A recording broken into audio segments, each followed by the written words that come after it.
when it comes to modern dating or whatever, I've heard a lot about how men are just like opting out of dating. And there's also a lot of women saying that men are trash, but there's also a lot of women saying that they can't find a good man. But there's also a lot of women saying that, like, why aren't men approaching them? Things like that. But right now, it seems like the dating world in general is just in trouble. And when it comes to the dating world, like there's like the one aspect, which is like the first aspect of dating, right? It's like you have a crush on somebody, and in the video that we're gonna react to today is why crushes are so painful. And let me show you why crushes are so painful. And it's by the YouTube channel Unsolicited Advice. So we're gonna go over that video, and I'm not gonna lie, it caught my interest because this is something I recently went through as well. Just because, like, you know what I'm saying, there was someone at work, I was like, and then like crushes suck. So it's like, it's a good reminder, or that my experience was a good reminder for me of why I opted out of dating, because I don't want to have to like deal with like women and their games, the games that they play. But anyway, let's check out the video. This is not going to be exact. It's not going to be about whatever I said. Well, I still don't know because I haven't seen the video yet, but let's get it anyway. Love is like a fever, which comes and goes quite independently of the will. Love, excuse me. They also say love is a drug. Now I'll never take drugs again. Most of us tend to flatter ourselves that we are somewhat rational people. We take account of the evidence, form opinions based on sound reasoning, and come to careful conclusions that stand up to stringent scrutiny.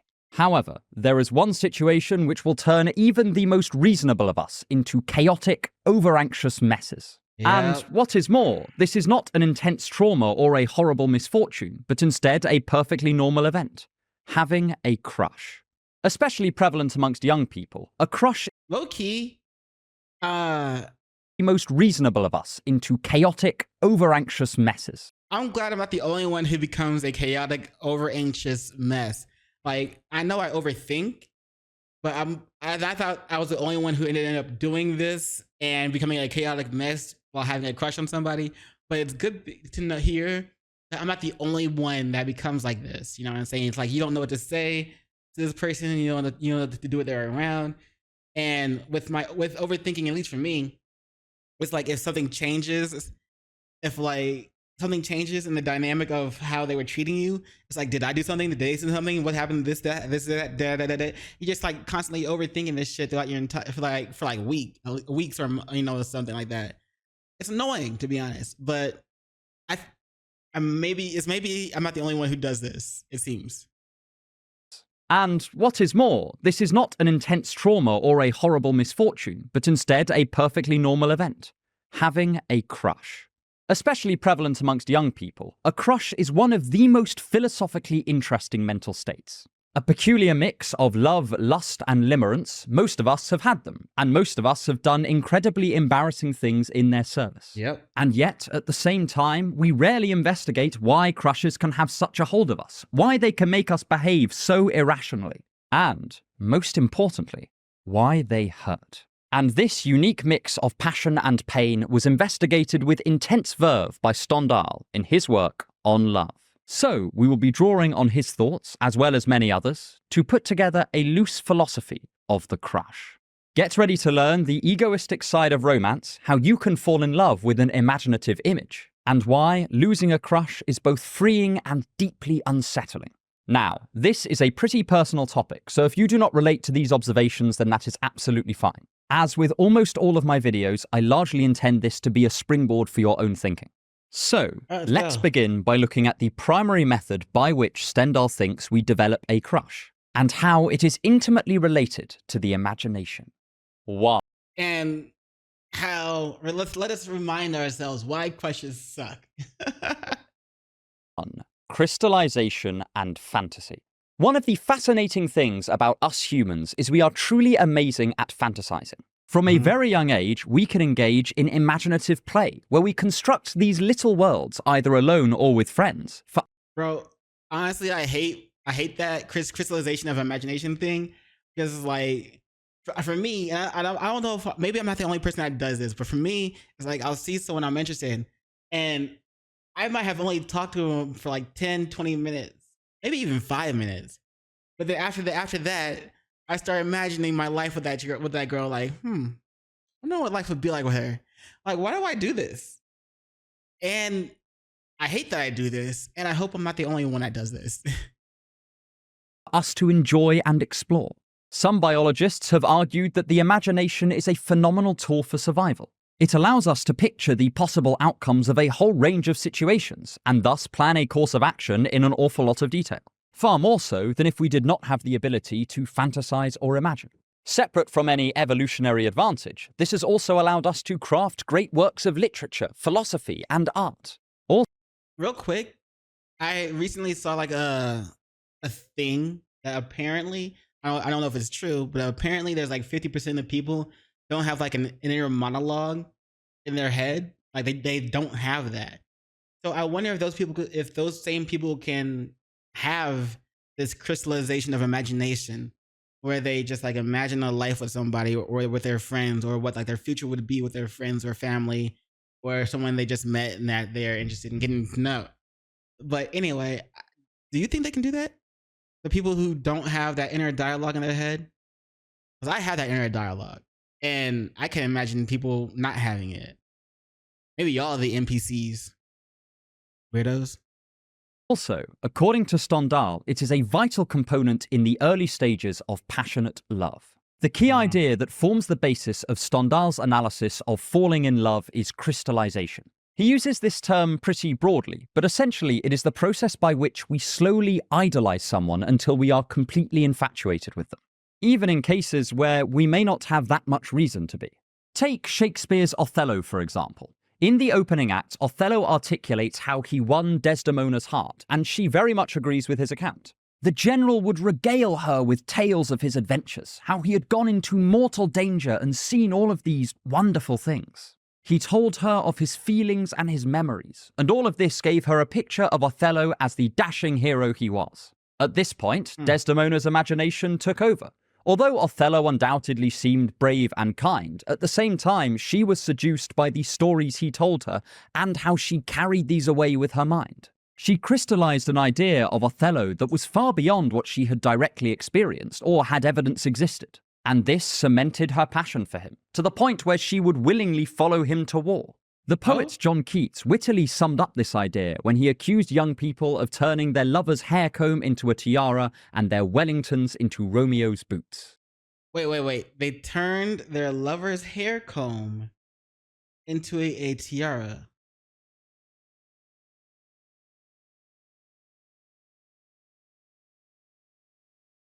The structure here is pretty straightforward. We meet someone, learn a few things about them, and then we extrapolate a whole host of other qualities from that which may or may not be true, but that do serve to heighten the object of our affections. Stendhal thinks this is a major component of the early stages of love, and it also goes some way to explaining how our rationality can become hijacked when we meet someone we find attractive. Hmm. Through this crystallization process, we start to exaggerate their positive qualities until they almost become a sort of caricature of themselves if we take it too far. In some ways, this is not necessarily a bad thing. Hell, sometimes our crystallizations will even give us an accurate picture of our beloved if it just so happens that they really are that exceptional. But at the same time, Stendhal points out that this process is, in a real sense, detached from the object of our affections as they actually exist. Right. It could be that our imaginative guesses are correct, but it could also be that we are filling in the gaps of our knowledge with whatever brilliant qualities we can think of. And in my case, I just overthink everything. So I'm probably just way off. It just like not even in the ballpark. But at least that's when it comes to like relationships or dealing with other people or like love interests. I guess relationships in general. But other things I tend to be spot on. Yep. And that as a result, we are more in love with the idea of someone than with the person themselves. We Mm. can think of this a little bit like picking possibilities. The less you know about someone, the more potential positive attributes they could have. And And that's how people who it's like you may see your homeboy interested in another girl, and it's like, nah, hey man, you don't want that. Trust me, you don't want that. That person's already made up all these scenarios and all these other things about all these other qualities about her without even knowing her like that. And that's why they end up pursuing that person anyway. When your homie was ends up being right the entire time, was like, bro, I told you didn't want that. I told you. until you've had an extended conversation with someone, for all you know, they could be clever and charming. Until you have slept with them, they might be the best person in the world in Mm. bed. Until you have seen someone in an extremely stressful situation, then you can believe that they are impossibly strong, calm, and wise. As Boethius once said, if someone keeps their mouth shut, we might think them a philosopher. Crushes are excellent for this because most of the time these are people we have not experienced in a romantic context. Even if you've had a crush on a close friend, you do not know what they would be like in a relationship with you, so it is easy to imagine that you would be perfect for one another. Then this Mm. For all those who had a crush when you were kids on your opposite sex friend or on a close friend, and y'all was like, what this person would be like? I think I want to pursue that, and then you ended up regretting it. But there are some people who end up being lucky and where they were childhood friends, and they make a great couple in the end. Hopefully, they one person at that party didn't make the other person wait while pursuing all the bad boys, so that she can have her fun and ride the hot dog carousel until she ruined her ability to pair bond. And hopefully that other guy didn't just walk away from her in the end. But anyway, who suggested this reaction? I was curious, bro. Like I was dealing with some shit. And so I was like, you know what? Why are crushes painful, bro? Like, 'cause I was crushing on someone. And I was like, this is kind of relatable. Let me do a reaction to it. It sounds so serious, but you're laughing your ass off. It is, I mean, bro, it is kind of funny, but I still get some of what he's saying.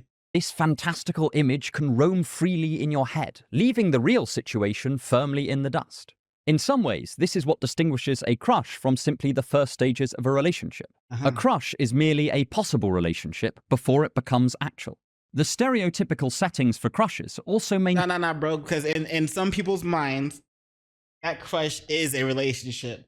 It will become actual without the other partner knowing, and that's just illusion. maintain a perfect balance between familiarity and distance. People tend to get crushes on someone they work with or someone from their school or university. Either way, you see them very often, but not often enough that they are not still full of mystery. For some people, they might only need a little mystery. For others, it might be quite a lot. But the point is, there is enough distance for the imagination to worm its way in and start its crystallizing magic. And, of course, if you're genuinely convinced that the possibility of being with the perfect person is on the table, then it Yo, why in this painting is she like pushing his neck away? genuinely convinced that the possibility of being with the perfect Like her hand is on his neck or under his chin. It's like she's pushing him away while she's leaning backwards. Like, get off me! Help! Help! Harassment! Harassment! Before we do Cuphead, can you react to "I Have a Stalker"? Oh, by Ray William Johnson. Okay, that one I could do. I thought you were gonna talk about tomorrow's teachings. I was gonna say hell no. No means no. Great heavens, you fucker. Great heavens, you fucker. No means no. perfect person is on the table, then it makes sense for it to occupy a large portion of your mind. If an all-knowing God showed up on your doorstep tomorrow, introduced you to someone, and told you that this person would make you happy for the rest of your life, then your other priorities would understandably slip down the hierarchy. Bro, that reminds me of this Black Mirror episode that I was just watching the other day. It's like people were using something called the systems. Like it always has like a 99.8% accuracy in which you find your person. But I'm not gonna spoil the episode for you. But it reminds me of that episode. But yeah, she may give head, but she can't compete with Cuphead. She may give head, but she can't compete with Cuphead. and those warm liquids in Cuphead's cup. For Stendhal, so powerfully does our imagination work that we start to believe that our crystallized lover genuinely exists, and then our psyche understandably dwells on them, sometimes to the point of obsession. Sadly, this can also lead to severe disappointment should the idealized image be suddenly shattered. Oh, really? Stendhal thinks that this can get really quite extreme. In a particularly romantic mood, almost everything might remind you of your beloved, from seeing a certain book that you think they might enjoy, to watching something, only to imagine how much better it would be if they were there. Bruh, I've done that because I was like, because the girl I had a crush on at work, like she always talked about how she likes the different shirts I wear and the different hoodies I wear, and I was like, oh, cool, that's what's up. And so when I was online at the same website that I got the other ones from, I was buying more of them just because I need more clothes to wear. And I was trying to change. I'm trying to change out my other wardrobe. I saw some other ones. I was like, oh, I bet she would like this. I caught myself doing that shit, bro. I caught myself slacking, bro. Like, bruh, what happened? You used to get a few K views, man. Why did you let such a peak reaction die? To what? What? What?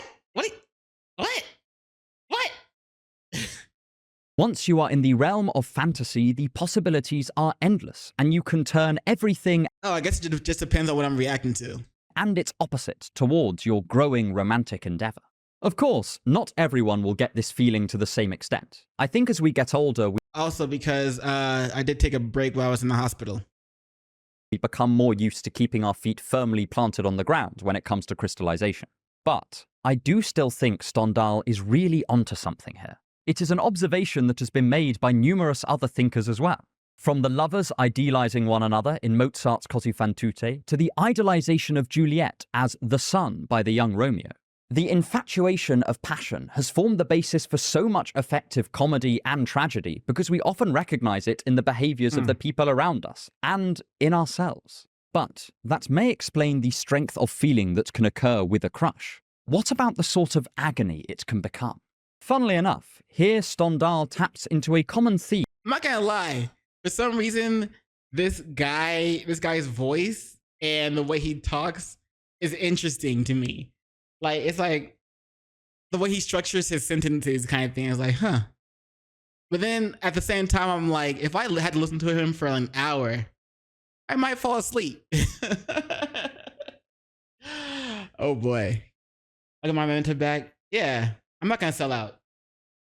Wait, what do you mean by sell out? Because if someone, look, if a sponsor comes along and it's like, it's a good sponsor and it's not like a scam sponsor, then I'll probably do it. But if it's like, if someone comes along, hey, you should do crypto, I'm gonna be like, if you don't get your ass out of here, out of my face before I knock your, you know what I'm saying? Amongst thinkers about love and explores the tension between two familiar romantic qualities. If you want to help me make more videos like this, then please consider subscribing to my Also, thank you for having faith in me, bro. Appreciate it. Means a lot. Patreon for exclusive content. The link is in the description. 2. Love's Labours Lost and Won. Wardrobe. In almost every romance story, the tension is whether or not the love... Yeah, but that's the thing, yo, MCM. Like, a lot of us don't update our wardrobes. You know what I'm saying? A lot of us men don't update our wardrobes. Like, I have shirts with holes in them still that I like wearing. I don't see anything wrong with them. So like, I'm trying to update my shit and change it out over time, slowly. Then you're like, a skibidi reaction.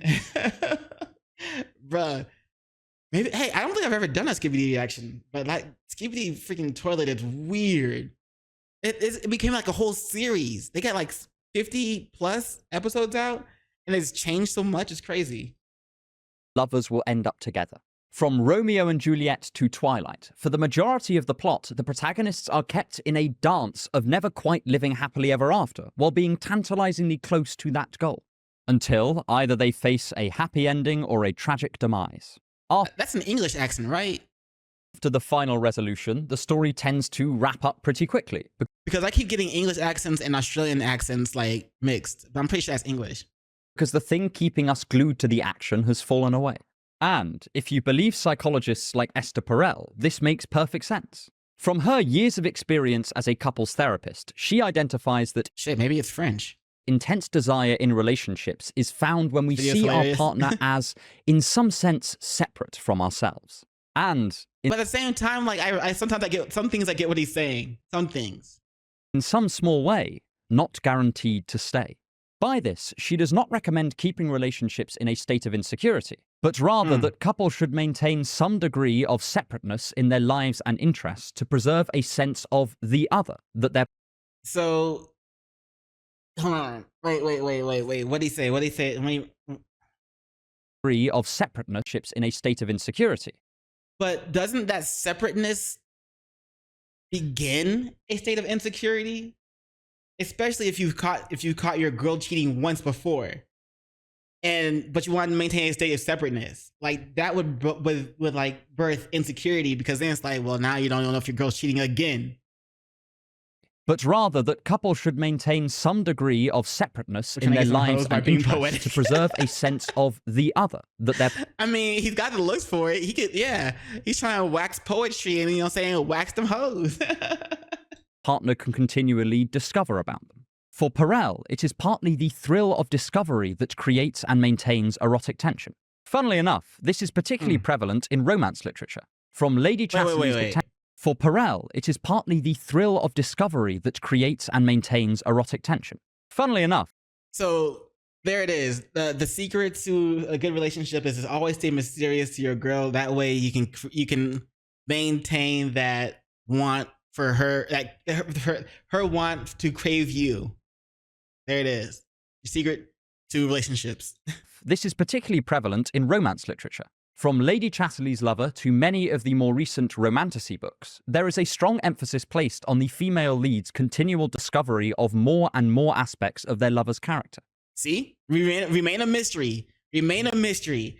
If you're secretly someone who goes out into the night, I was gonna say killer, but let's not use that. If you're secretly someone who goes out into the middle of the night and saves lives as Batman while you're dressed in spandex and tights, she does not have to know that. Let her discover that slowly. Maintain the mystery. That way you can maintain that wet put. You know what I'm saying? And Perel is not the first person to point this out. Stendhal brings this idea into full focus, specifically in the early stages of romance. So, let's say that the crystallization process is in full swing, and we are pretty enamored with the idea of our beloved. For Stendhal, what cements this is the addition of doubt. New Earth DLC as Femboy. They don't need to know what your nightlife is. Let them slowly discover that. You thought you knew me before, right, girl? Hey, yo. Welcome to the DLC. He observes that it is the correct mixture of hope that the object of our affections will feel the same way about us, coupled with the fear that they will not, that solidifies our romantic feelings. At least in some situations, and especially with short-term infatuation. Also, is this his front door? Because that's like, or is it the back door? Because there's a window to the outside, and there's a door here. And there's a lamp in front of the door. So either this is like, what if this was in his room, but he has like a window to his outside, and then like just this leads out to the closet? Or like the storage? But no, it's gotta be your front door, the back door, right? This is what he calls the second crystallization, and it is when the desirability of our beloved is firmly fixed in our minds, because we start to view them as someone who could share our feelings, but could also disregard them. Mixed with the human tendency to desire what we may not be able to have, Stendhal thinks this is the perfect recipe for breeding more attachment and thus strengthening affection. So basically we're attracted to what we think we can't have. In Dostoevsky's The Brothers Karamazov, Mitya's love for Grushenka is inflamed not just by the attractiveness of her personal qualities or her appearance, but also by the fact that she is always just out of his grasp. Stendhal. Bro, is that why girls always be playing like games, these cat and mouse games with us? That's just annoying. Like, I ain't gonna lie, I ain't got time for that bullshit.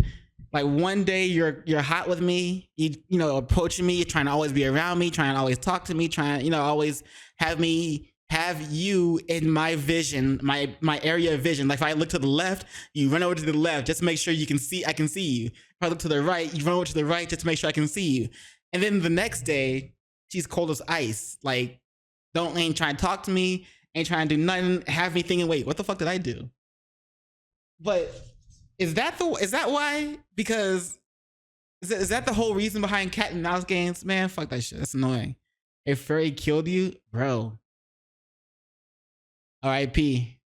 I'll be I'll pour one out for you for your grave, and I'll light one up for you. I got you, bro. Stendhal himself tells a number of tales where people are carried away by their own hopes while at the same time becoming inflamed by their doubts. He talks of someone whose beloved barred them from seeing her except for once a fortnight, and how this slowly drove him out of his mind. The distance and fear of loss meant that he placed her value even higher, while at the same time the slim hope of winning her over through those fortnightly meetings kept him hooked. This was the age of simping. Not just simping, but like, dude had it bad, bruh. I almost feel sorry for him, because if he was doing that shit like this, like day and age, like women would like make fun of him and like post him on social media talking about how they got this guy that's been chasing after them for the longest amount of time, and they ain't giving him no play. They ain't giving him the time of the day, and like yet they're going out with Chad and Tyrone to get piped down every so often. But when she hits the wall, she's gonna start hoping that guy was still there chasing after him, and he probably won't be, unless he's like super simp. Then he will be. That was the ratio of doubt and hope that tapped into his particular mind in just the right way. For other people, it may be different. Stendhal is pretty clear about the individual variants at play, though he also says it often takes surprisingly little hope to keep us enamored with someone we have no chance of being with. Of course, this also goes some way to explaining the particular pain that often comes with crushes. By its very nature, a crush is someone you desire but do not know if they desire you back. But facts. And like over time, with enough experience, enough heartache, it's like people ended up just giving up. They're like, you know what? I don't even know if that was true heartache, because I never figured out what she wanted me, but she kept playing this cat and mouse game with me that I just ended up giving up because I was sick of that ish, and it just wasn't worth it. I deemed it wasn't worth it. Figured I just work on me, get my money up, and just do my own thing. But yeah, that's just how it is. Like with enough of that cat and mouse ish, people just be like, you know what? Especially if some women like to take it way too far. You know what I'm saying? We thought Five Nights at Freddy's was cool. Well, kids today got Five Nights at Diddy's in real life. I don't know what the games are about. Strip poker is worse than that. If you lose at poker, you have to drink this mystery drink. It may or may not have a certain different drugs in it, or it may just be alcohol, or it may just be water. Who knows? But you gotta drink it. So you better not lose. This makes it a state that is very prone to oscillating between hope and frustration. Stendhal points out it can turn us into investigators. We search for omens about what our beloved thinks of us, and rejoice when we think we've found evidence of their love. On the other hand, we are plunged into varying levels of misery when we think there is no chance we will ever be together. Again, people can experience this to greater or lesser degrees. For many of us, the range of this oscillation will narrow as we get older. But both I and Stendhal know many adults who will easily let this cycle occupy almost all of their minds. And this does make a certain sort of sense. That's like is that overthinking? That's what are we doing? The intense emotional roller coaster going on here renders the rest of the world rather drab by comparison. I've seen many online express that their life is very stressful when they have a crush, but when they do not, they actually feel pretty bored. And this is something Stendhal explains incredibly well. He observes that when such a strong desire is finally Five Nights at Ava's DLC is coming. Oh God, no. Run, kids, run for your life. let go, there is a mixture of relief, but also a slight emptiness. Our will has been raging its way through our psyche, only for it to just stop. This, understandably, leaves a vacuum in its wake, one that temporarily may have us feeling a little bereft. It is a much smaller and more circumspect version of the feeling that one might have when they lose faith with their God or become disillusioned with their career. Stendhal's observations also help shed light on quite an unsavory dynamic that can emerge in budding relationships. The term love bombing has been used in recent years to refer to someone showering their beloved with disproportionate affection in order to engorge their hopes of a kind and loving relationship, but Mm. then withdrawing that romantic attention, leaving the other person to beg for it back piece by piece. Stendhal Honestly, I've heard a lot of women talking about how guys will love bomb them, but it's probably just to counter the cat and mouse game that women like to play. And then they'll like once they withdraw that love bomb, it's like, yeah, now I got your attention, huh? Yeah, yeah. And hopefully that guy comes back to you. If he doesn't, that's what you get for playing cat and mouse games. Dahl's analysis partly explains why this is so distressing. The inflated affection at the beginning means someone could survive for months or even years without the light of their hope entirely going out. Then, no matter how fearful or anxious or neglected they feel, they can still cling to the idea of the relationship that held at the very start. They are kept right on the edge of despair for the entire courtship, and it is no wonder that this would hurt them deeply. Stendhal would say that this is an extreme and unhealthy version of a pretty common thing that we often do to ourselves. It's certainly worth reflecting on, especially when we are driving ourselves crazy thinking about a crush. We may just be puppets, dancing to the carefully crafted strings of hope and doubt. This also coheres What the hell's got gat? What is that? I've never heard that. Bro, these kids are done. These kids are done, so bro. nicely with another Like I think I've heard gyat being like I think I've seen people say that after they see like a thick woman or something like that. That's about it. So I don't really know what the rest of that is, or if they were even using that for that situation. observation Esther Perel made on infidelity. These kids are screwed, yo. When someone leaves their partner for their affair partner, it often does not work out. In Perel's view, this is because the reason they found their affair partner so alluring was that they existed in this intersection between anxiety and hope, and when they were no longer fit for this role, they too were discarded. And outside this context, in our own mini infatuations, we might ask to what extent we are genuinely enamored with this person, and where have we simply become addicted to the emotional highs and lows of this cycle? Obviously, the answer will be different for every situation. Yeah, because it seems like if you're not exciting enough for the woman, then she's gonna deem you boring or a nice guy, and you're screwed. You're done.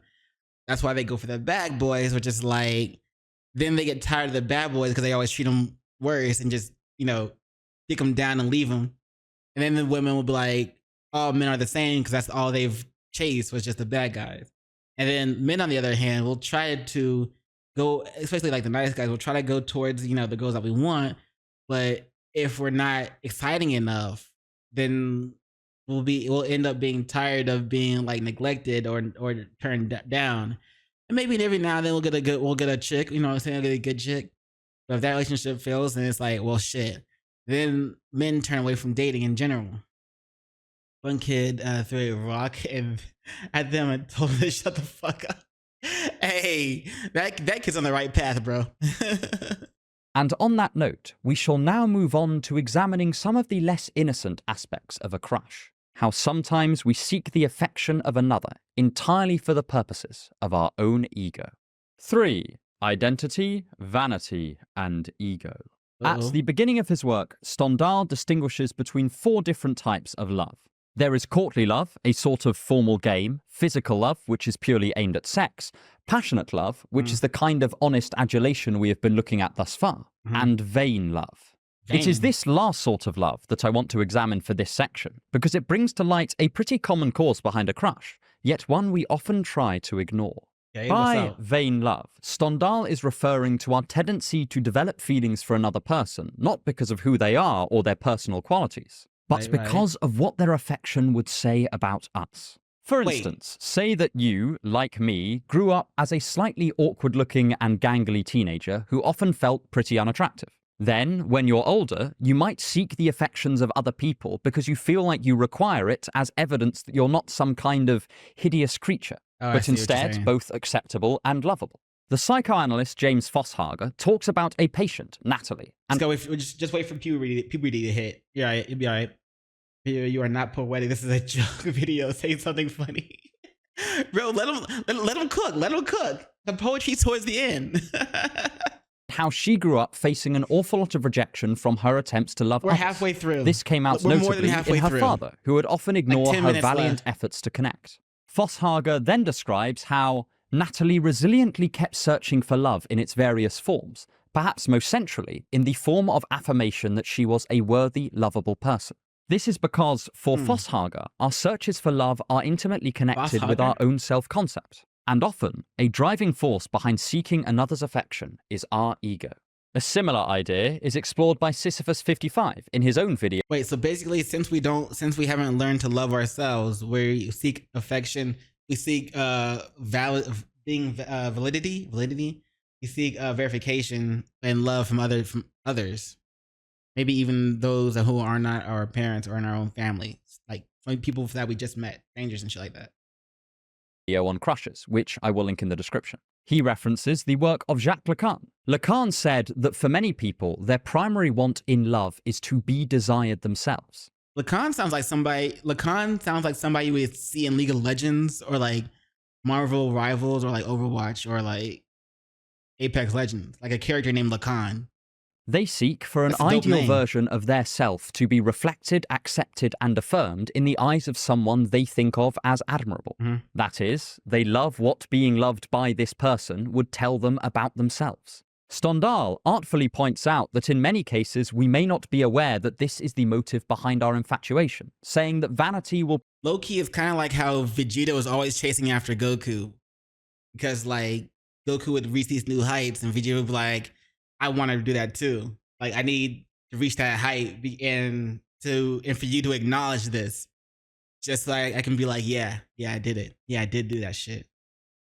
Pretend to be passion, and that it will do this so well it may fool even us. This makes quite a lot of sense if we lend credence to the psychological theories set out by Fosshager and Lacan. It is not that we set out to use someone to enhance our own image, but rather that we think we are ardently desiring them.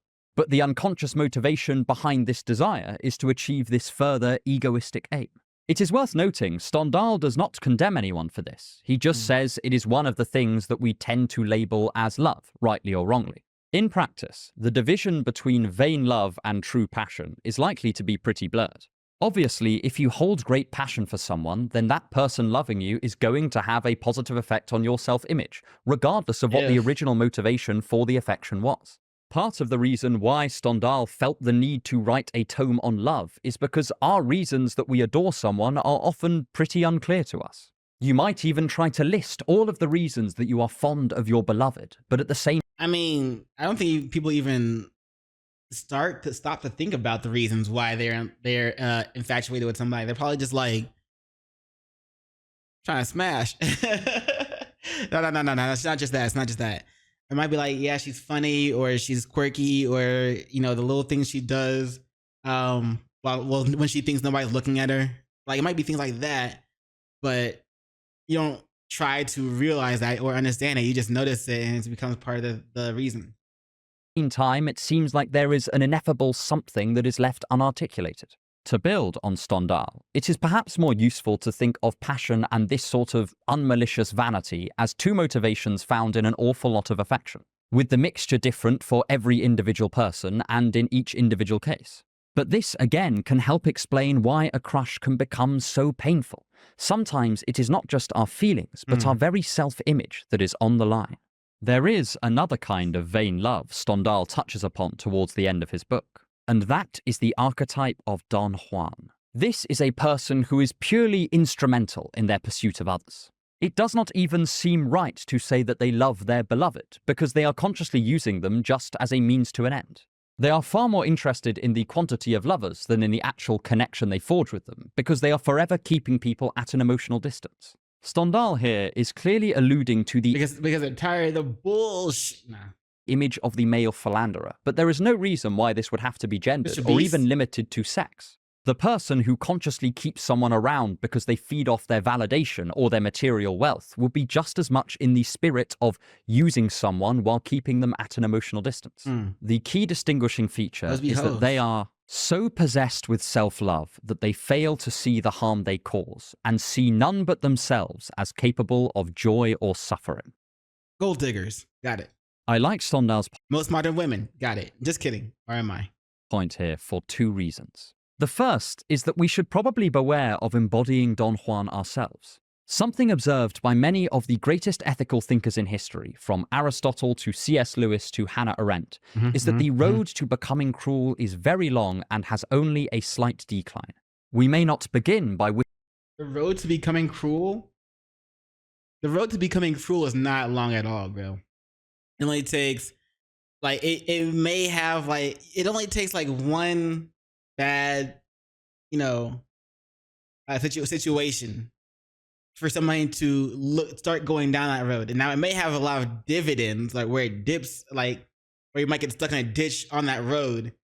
But that road is very short. It may seem long, but that road is very short. Like, there's a lot of you see a situation happening, and then you look at the other person and it's like, oh, yo, she just made a monster. wishing to use someone in this way, but slowly, over time, we fall into a habit, and then that becomes a character trait. And before we know it, we have caused Like how bad boys are made, and how people just like dudes become dicks when it comes to dealing with women. another person real harm without setting out to do anything of the sort. Importantly, Stendhal thinks that falling into this instrumental attitude will bar us off from any long-term happiness in romance. Because by keeping everyone at a distance, we ensure that we will never form a genuine close connection with anyone either. But secondly, it highlights the importance of taking care who we fall for. As we said in the previous section, often doubts about someone's affections have the effect of making us pine after them even more. But this can become a very dangerous dynamic if, like a Don Juan, they are consciously trying to provoke this reaction in order to better have us under their thumb. They might face the consequences of this approach in the long term, but in the short term, we will suffer intensely. When it comes to affection, the stakes are, ultimately, extraordinarily high, because in the right hands, a budding crush can be gently nursed into an obsession, all while they have no intention of either reciprocating our feelings or putting us out of our misery and revealing that they do not feel the same way. Of course, this only holds in the case of outright malice, which I would hope to be pretty rare.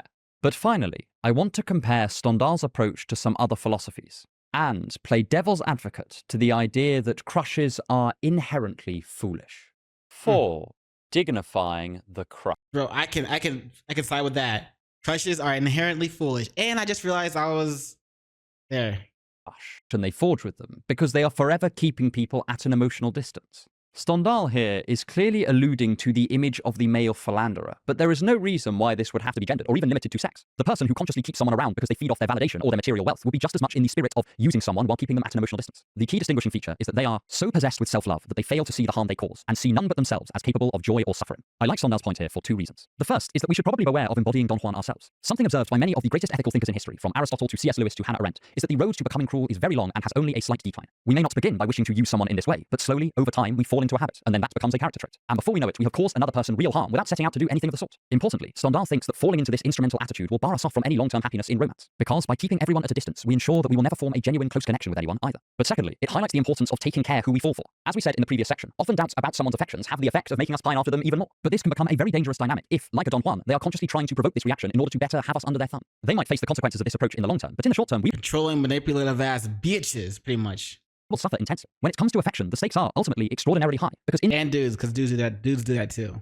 the right hands, a budding crush can be gently nursed into an obsession, all while they have no intention of either reciprocating our feelings or putting us out of our misery and revealing that they do not feel the same way. Of course, this only holds in the case of outright malice, which I would hope to be pretty rare. But finally, I want to compare Stendhal's approach to some other philosophies, and play devil's advocate to the idea that crushes are inherently foolish. 4. Dignifying the crush. When we think of what a crush is, we tend to imagine something very infantile. We dismiss it as the stuff of school playgrounds and adolescent daydreams, Right, not I've done fit that. for the dignified business of Yep. adult life. Right. Sure, we once had crushes, but then we put away childish things and now see them as only fit for the immature. As Francois de la Roche When I was a child, I thought as a child. I played as a child. I saw things as a child. Now that I'm a man, I put away my childish thing. I think that's the quote. That's not exactly the quote, but I know the quote he's going from. Foucault once observed, loving often takes on such an importance that we feel it is almost embarrassing in hindsight, and we sometimes do our best to hide or condemn our previous infatuations in order to restore our sense of dignity. And perhaps this is only right. After all, various schools of philosophy have aimed at a kind of mental peace that passionate affection will disrupt. Zeno of Citium, the founder of Stoicism, identified desire as a negative state because it will disturb the natural calm that he called joy. And this was echoed by later authors like Epictetus and Marcus Aurelius, who would warn against letting the slings and arrows of external life affect our internal states. Schopenhauer argued that the only hope we have for escaping the cycles of unhappiness that pervade life is to gradually rein in our own desires until we become natural ascetics. And the Okay. thing about passionate affection is that it tends to smash our inner calm Wait. to pieces. Ascetics, Ascetics. Okay, that word I don't know. Person who renounces material comforts and leads a life of austere self-discipline, especially as an act of religious devotion. So basically, a man going his own way.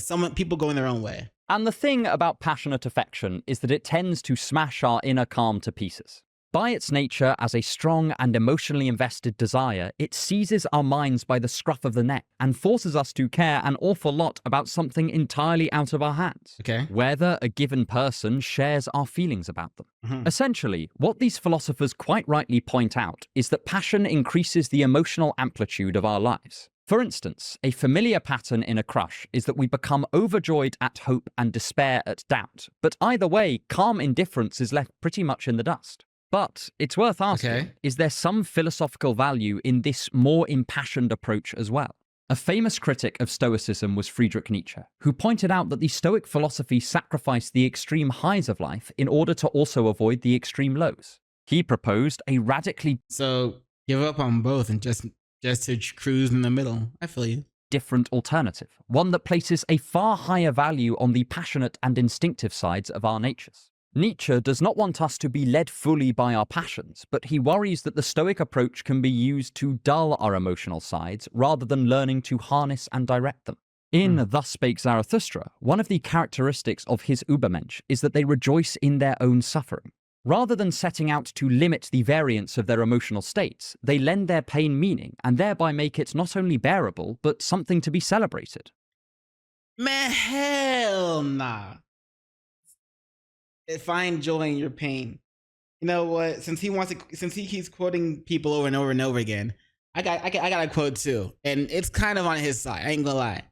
Khalil Gibran once said, "Your pain is the breaking of the shell that encloses your understanding. It is the bitter potion by which the physician within you heals itself. Therefore, trust the physician and drink his remedy in silence and tranquility." Meaning, you could take that as, hey, if you're sick of these games, these mind games, the pain that these crutches are causing you, just leave dating. Fuck it. Or you can like move on to the next, or you can just be like, learn from it, do whatever you want to do with it. Or you just be like, you know what? I'm done. I'm gonna focus on myself. Someone has a crush on me, then they better go full force with that crush, because I ain't playing these games with these women no more. This is a sort of difficult and rather extreme concept to get your head around. But an everyday example of the same idea might be the parent who not only willingly sacrifices their own mental state for their children, but positively celebrates doing so. We might also think of Camus' Absurd Man, who does not so much run away from their feelings, but uses them as a self-justifying reason to continue living. As in, get your ass in the gym and do your still thing. Because it's a reaction. I did pause and react to a few things. But yeah, that other guy means like get your ass in the gym and get yourself, ready. Like better yourself instead of focusing on the pain of all that shit. In spite of the absurdity of life. In The Myth of Sisyphus, he describes those who are overcome with a natural passion for existence, such that they do not hope for some objective meaning to the universe. And yet they live unrepentantly and fully, embracing both their despair and their joy with equal enthusiasm. In some ways, these two approaches form contrasting elements in a philosophy of life that we can choose to balance. The extent to which we become stoic, in this sense of the word, will also be the extent that we limit our emotional amplitude and value calm over passion, and vice versa. The thing about crushes and instinctive affection more generally is that if we cannot stop them outright, they give us some reason for exploring the alternative approach, at least in this area. Another of Stendhal's observations is that it is just not that easy to dislodge romantic passion once it takes hold. As he puts it, The very Unfortunately, it's not idea that of easy. ceasing to love is absurd when your convictions are confirmed moment by moment until the passing months make love a habit. Here's what you do: close your eyes, imagine yourself and someone standing, whoever your crush is, standing across from you. Imagine there's like a red a string that connects you to, like it doesn't matter what color it is, and cut that string. There you go. And in such a situation, it is easy to become embarrassed. We have a tendency to prize being calm and collected, and to gently demonize being out of control in any way. But there are times when it is genuinely difficult to get a handle on our feelings, with passionate affection being such a classic example. And for these situations, we may require a philosophy that can teach us how to embrace and lend dignity to this feeling. Throughout the whole book, Stendhal attempts to do this. He does not mock us for our passions, but instead reassures us that they are perfectly normal, and in some cases can even increase our joy. At the same I don't know time, about he that. does not shy away from the downsides of passion and acknowledges that they can cause intense pain. He does this without condemning our passion and acknowledges that they can cause. Why does this look like an anime character that's just finishing a transformation? Like they're evolving into their next state or something like that, and they're finishing a badass transformation. Intense pain. He does this without condemning us, but instead looking at us with clear eyes. He reminds us that, for many people, this is a part of being human, and an incredibly meaningful component of it at that. He does not join in the mocking cries that such passion is inherently idiotic, but rather recognizes the irrational aspects of the human mind, and even goes so far as to appreciate them. After all, such irrationalism in this sphere has done an excellent job at ensuring our species has survived to the present day. I really enjoy Stendhal's book because he presents an idea of passionate affection that does not glorify it by ignoring all of its negative aspects. And also, like you can't really say that because like our species is existing until this day, whatever. Back then, like there was things were a lot easier, things were a lot simpler. Like the cat and mouse game wasn't as cat and mousey. It was still a cat and mouse game, but also like if you had a crush on someone, you just had to talk to their parents for the most part, right? Sometimes you also want to make sure that you like the woman that least likes you, but you also have to talk to the parents. But there was no social media, there was no all this other stuff that you would have to pick someone that in your neighborhood instead of like looking at someone in a different state or country and being like, I don't know, this person who here in front of me is talking about how they like me or shows interest in me, but this other person way across the country has that barely talks to me. They are also rich and famous or rich to an extent or whatever. They have this and this that this other person doesn't. So let me hold out for them instead. Get digged down by Chad and Tyrone versus, the guy next door. And turning it into something it's not, but rather affirms the potential value and desirability of human passion while recognizing it as a trade-off. I got 1 minute, a little over a minute. The more passion we allow into our lives, the less calm we will have. For Stendhal, this is not necessarily a foolish choice to make, but one we can affirm or deny with our eyes open, and a clear idea of its benefits and its drawbacks. In short, for Stendhal, a crush hurts because its necessary components facilitate both the heights of joy and the depths of despair. And it is up to us to decide whether we are happy with this deal or whether we would rather trade in some of our passion for a touch more calm.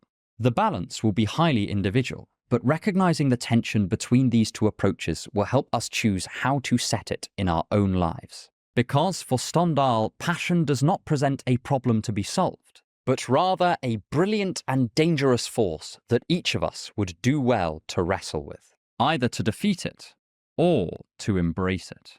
And if you want to explore some of these ideas in further detail, as well as many others about love, then check out my deep dive into. Okay, but at the same time, like I said before at the beginning, crushes are like the beginning of the beginnings of a relationship. And with nowadays how men are a lot of men are just walking away from relationships or from pursuing women in general. I mean, can you say that crushes, like having to deal with that first step, is like an issue? Like a lot of men are just choosing not to want to deal with that anymore. And I can't blame him. Like, I get it. That shit's a pain in the ass. I stepped away from dating for a long time, and then I finally got like a hint of an interest in back into it, and it reminded me how much of a pain in the ass the shit is to actually start. And so it's like, let me go back to working on myself and my other shit. But anyway, let me know what you guys think in the comments below. What are your thoughts on crushes and dating and whatnot? As always, link to the channel, link to the video that we just watched will both be in the description below. So be sure to check out unsolicited advice.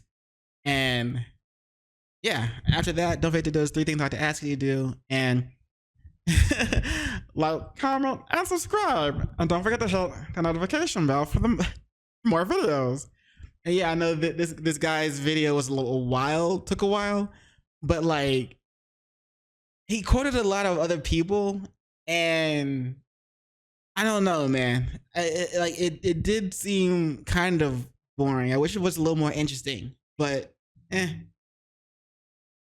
anyways, don't forget, but as always, don't forget to do this 3 things I like to ask you to do, blah, blah, blah.